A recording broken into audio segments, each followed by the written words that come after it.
Pinoprotesta ng Department of Foreign Affairs ang fishing ban ng China sa South China Sea dahil labag daw ito sa international law. Ang mga mangingisdang Pinoy sa Baho de Masinloc nanindigan ding hindi sila susunod sa fishing ban ng China. May unang balita, si Chino Gaston. Umalma at naghain ng diplomatic protest ang DFA dahil sa 4 na buwang fishing moratorium o tigil sa pangingisda na ipinapatupad ng China sa karagatang sakop ng exclusive economic zone ng bansa. Sa isang statement, sinabi ng DFA na base sa 2016 Arbitral Award, itinuturing na paglabag sa United Nations Convention on the Laws of the Sea ang pagdeklara ng China ng fishing moratorium. Ang Pilipinas lang anila ang may sovereign rights sa lahat ng living resources gaya ng isda sa loob ng sarili nitong EEZ. Sakop ng taunang fishing ban ng China ang lahat na karagatang hilaga ng 12 degrees latitude o mula sa taas na bahagi ng Reed Bank hanggang sa mainland China. Kasama sa fishing ban ng Baho de Masinloc o Scarborough Shoal na itinuturing na traditional fishing ground ng mga mangingisda ng Pilipinas at iba pang mga bansa.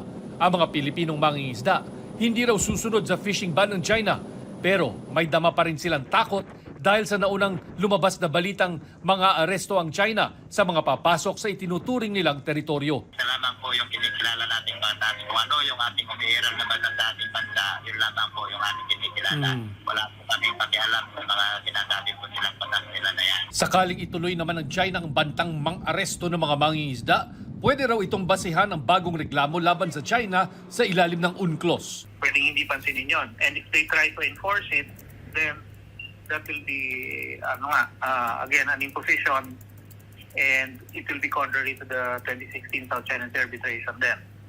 So, pwede actually maging source yun ng isa pang kaso against them. Just in case, pwede mag-deploy doon. Dapat lang na bigyan ng support, no, ng Coast Guard yung fishermen natin. Ang Bureau of Fisheries and Aquatic Resources hinikayat ang mga mangingisda na pumalaot pa rin.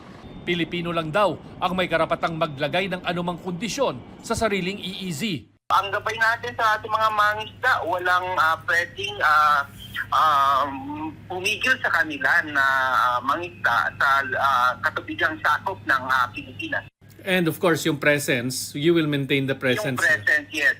Nakita niyo naman po, magkakasunod ng mga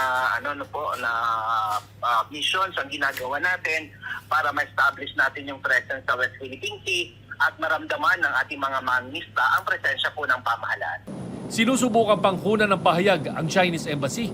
Ito ang unang balita, Chino Gaston, para sa GMA Integrated News. Mga kapuso, para una ka sa mga balita, mag-subscribe sa GMA Integrated News sa YouTube.